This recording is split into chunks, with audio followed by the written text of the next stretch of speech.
they wanted to see if they could make it until morning. Just after midnight, though, they began to hear some strange noises, and they figured that some of their friends had shown up to scare them. Naturally. So the two boys quickly rushed out of their tent, but it wasn't their friends that they saw. Instead, they saw a woman in a glowing white dress, hovering ever closer. She had long gray hair and no face. Completely terrified, the two boys ran screaming out of the cemetery, and I would probably do the very same thing. The next day, they began asking everyone they knew about what they had seen the night before. You see, they were trying to make sense of it. And if you ask, you shall receive. In fact, one particularly old, creepy man stepped forward and said, "I know who you saw in the cemetery." And he began to tell the boys a story.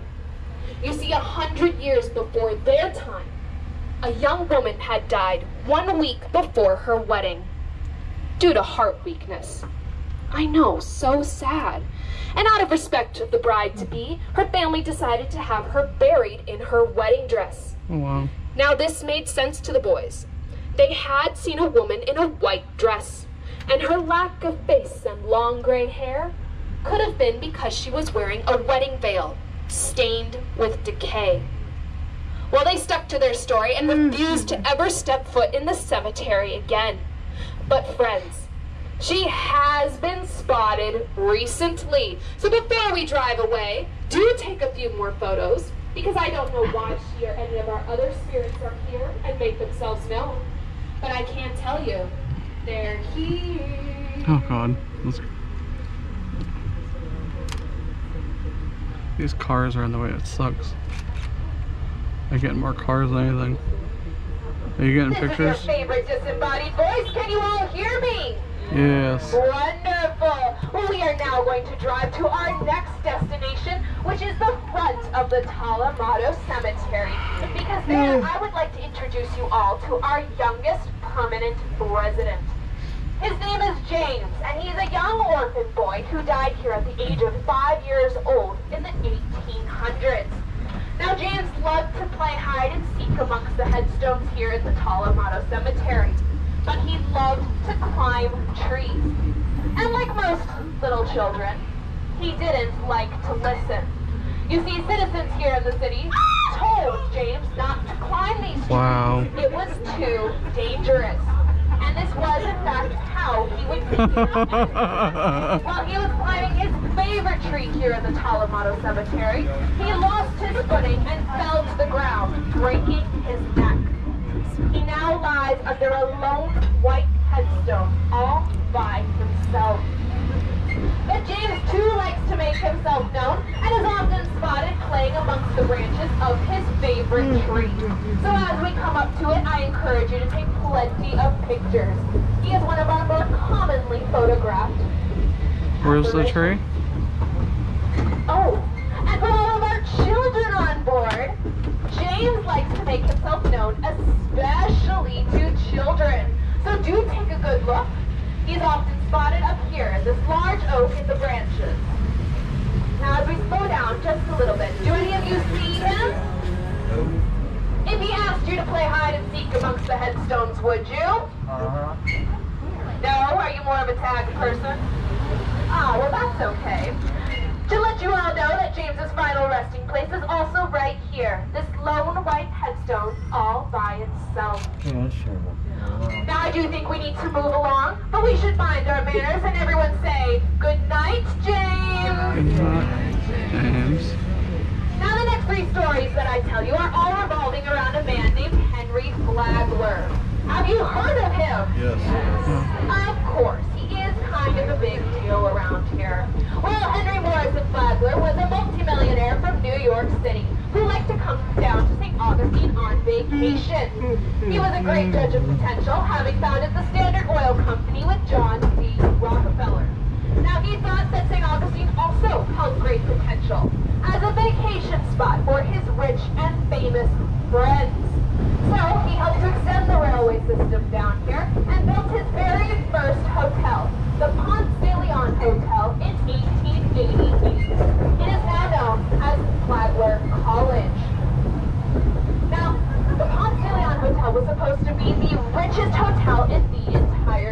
tree.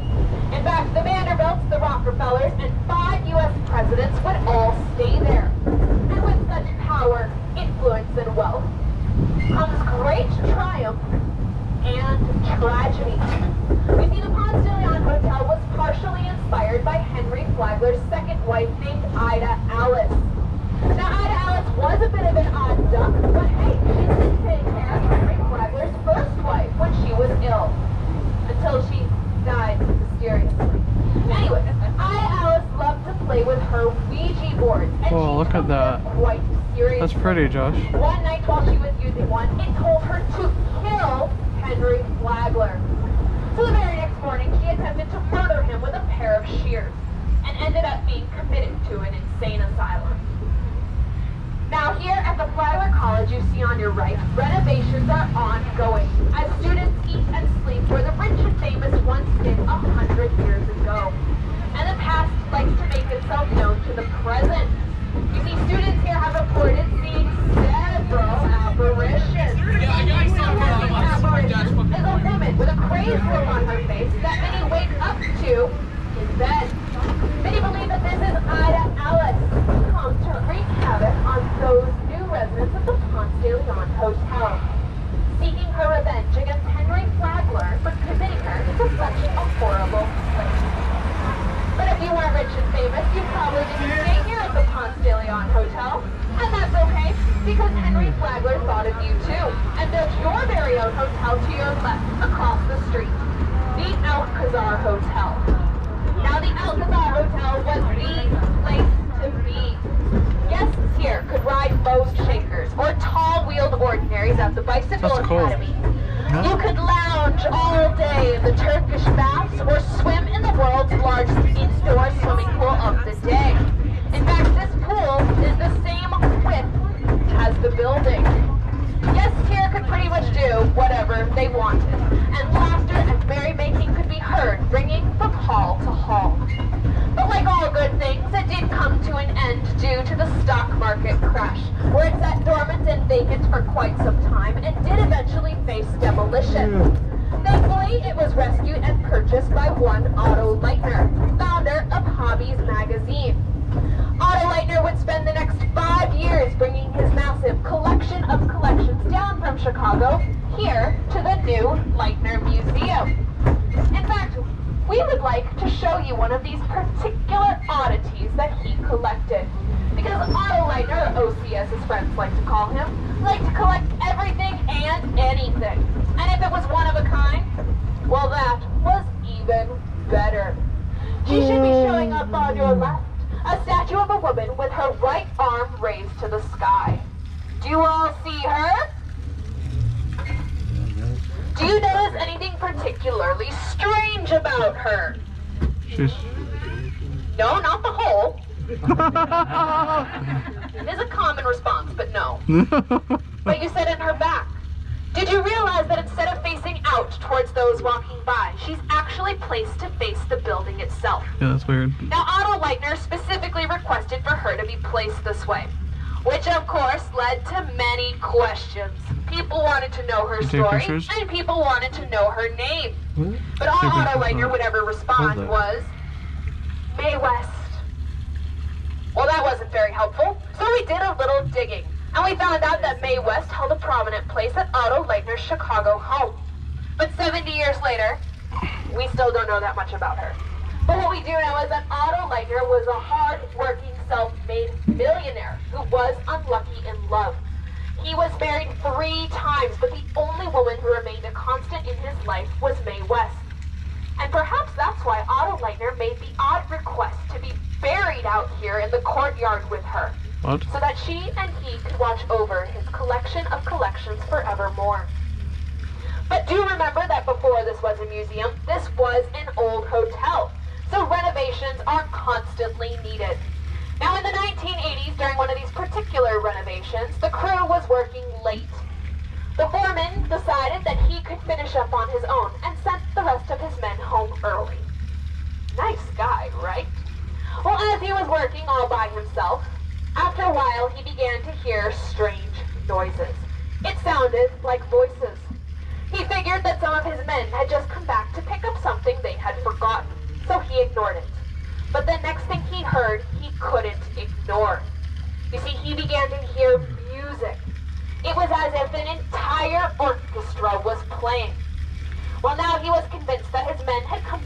play a trick on him. So he threw down his things, marched off, and went to tell them to knock it off. But he never found his men. In fact, he chased the music from room to room, but never saw another living soul. Confused, he came out to this very parking lot to see if his men's trucks were still here, but only his car remained. He went back into the building, but at this point the music had gotten louder, and it continued to get louder and louder and louder until he'd had enough. He grabbed his things and ran out and refused to ever work late alone again. Now, he must have needed some liquid courage to steady his nerves, because he only ended up at the local pub down the street. And there he ran into the rest of his crew. They had been there for over an hour. So it wasn't them. But if you get the chance to explore the Leitner Museum in the old Alcazar building, keep your ears open. You too may hear the laughter, music, merrymaking, and even the clinking of glasses of all those guests so desperate to check in that they actually have never checked out. That's great.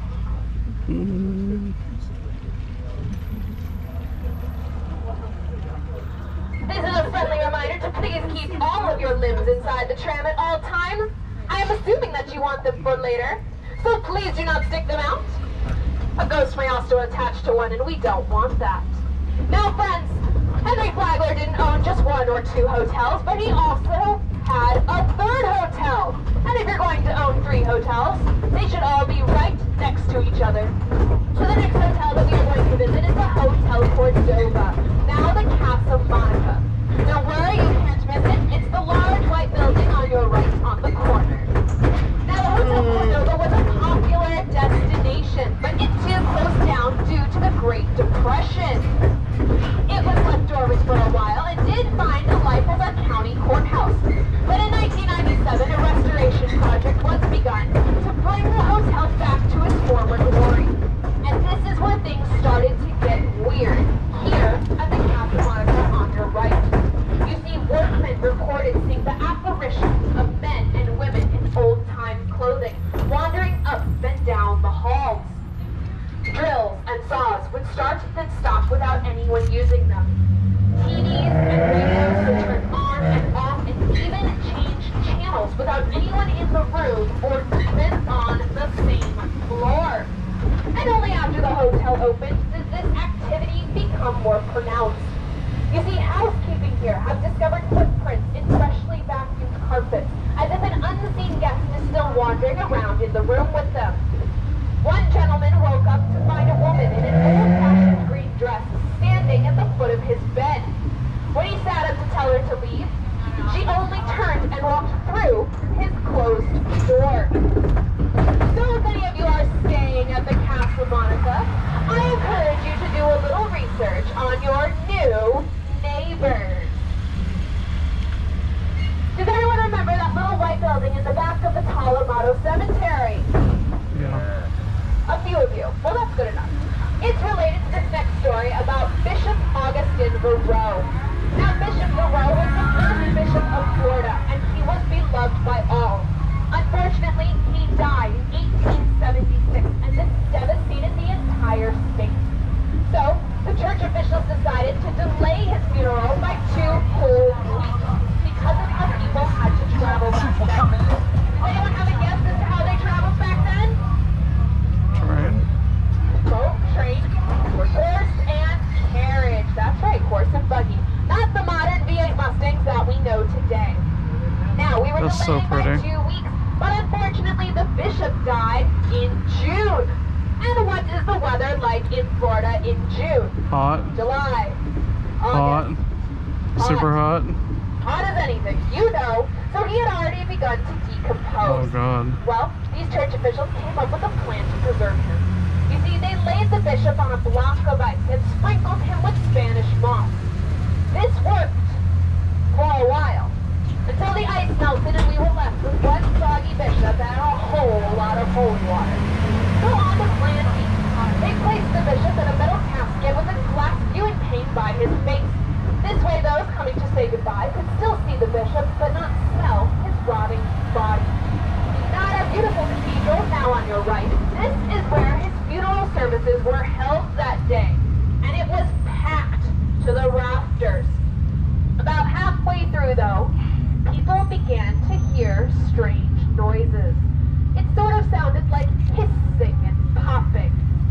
And I think we should bring this next scene to life with a little audience participation, which I know is everyone's favorite, so do not let me down. If I can have all the ladies on board make a hissing noise for me, and all the gentlemen and children make popping noises for me. Pop, pop, pop, pop. We'll really get this started. Here we go.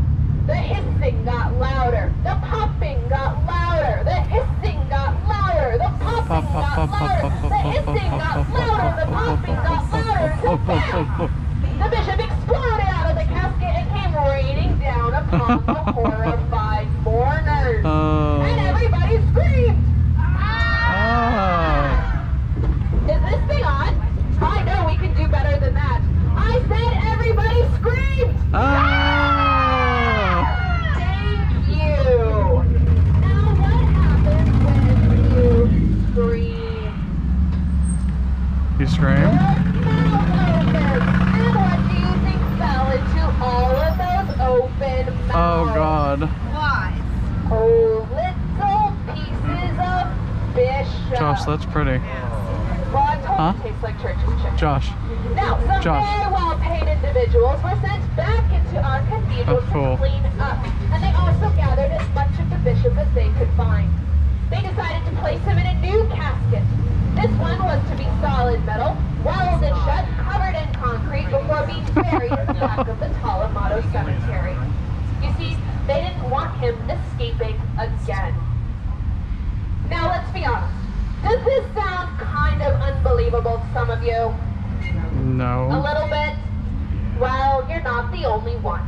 You see, in the 1970s, church officials heard this story and wanted to make sure that our beloved bishop had been laid to rest with the most respect possible.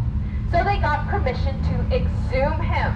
Now, once they brought him up and opened up the lid, what do you all think they found inside? Pieces. Pieces of pink, fleshy, bloody, moist, stinking bishop, just as they had been 100 years before.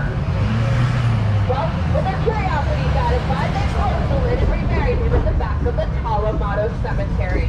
And to this day, our bishop still rests in pieces. Now, are you all having fun so far? Yeah. Are you all taking pictures? Yeah. Yes, has anyone captured anything tonight? I doubt it. Not sure? You think so? Okay, well do post it with hashtag Ghosts Gravestones, and also, more importantly, come show me at the end of the tour, because I would love to see what you got in your photo. Now, are we celebrating any birthdays tonight? Oh, we are! Happy birthday! Are we celebrating any anniversaries? No. Well, okay, now the important question. Are we celebrating a divorce? Woo! Oh, someone back there. Well, congratulations. We did it. Now, friends, as we drive around, I do so want to bad. encourage you to continue to take photos. You never know what you may find. I will do my best to point out the best places to take pictures of, but all of St. Augustine is haunted. So continue to take photos at your leisure. You never know. Now, as Sharky is turning onto our beautiful downtown waterfront, for this next story, I am going to direct all of your attention to the left, across the water to our beautiful St. Augustine lighthouse out on Anastasia Island. During the day, it has black and white stripes and a red top, but at night, it looks more like a giant flashlight. Don't worry, you can't miss it. This was not our first lighthouse. Our first one fell victim to erosion and did topple into the sea. But when it was decided that we were going to build our new lighthouse that you now see on your left, they hired a man by the name of Hezekiah Pt. to be the construction supervisor. He moved down from the Carolinas and brought with him his 3 young daughters, ages 15, 12, and 7. Now the Pt. girls loved their new neighborhood, and they loved to play games. There's They lighthouse. were also incredibly creative.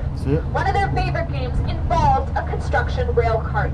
These rail carts would be used to haul supplies from the water up to the top of the little hill that the lighthouse is built on.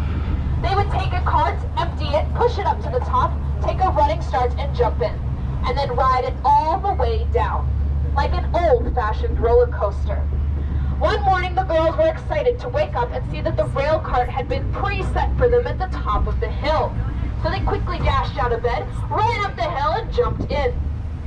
Workmen were used to hearing the laughter and squeals of joy of little children, but they were not used to hearing screams of terror. You see, the braking mechanism didn't work that day. As they heard these screams, they turned just in time to see the rail cart go flying over the edge, do half a turn in the air, come crashing down into the water, where it sank to the bottom and pinned all three girls to the sea floor. The workmen quickly threw down their tools and rushed to the rescue, but they were too late. All three girls drowned. There was no time to mourn, as like all construction projects, believe it or not, there is a deadline, so they had to get back to work. Now, after a few days, they started to hear things. You see, they started to hear sounds as if children were playing in the area. But with the recent tragedy fresh in their minds, they would often go to tell these children that this wasn't a safe place to play. But they never found any children. Oldest house. Confused and slightly embarrassed, they went to Hezekiah and told him about what they had been hearing. But he would only shake his head and walk away. He believed that these were the sounds of his beloved daughters still playing in their favorite home. And he must have believed it with all of his soul, because he remained on as lighthouse keeper even after the project was completed. Now, has anyone on board seen ghost hunters? Yes. Oh, quite a few of you. Well, they have visited our lighthouse 5 times because there is so much paranormal activity over there. During their investigations, they have captured the partial image of a man in the tower, a full shadow in the basement, and several EVPs. Now, what do EVPs mean again? Electric voice phenomenon. Oh, I'm so glad you were paying attention. Yes, well done. Electronic voice phenomenon. Now, these EVPs sounded like they were saying, I don't want you here. I don't need your help. And several were the sounds of children laughing. So could these be the voices of Hezekiah and his daughters still haunting their favorite home? Well, we may never know. It is still a mystery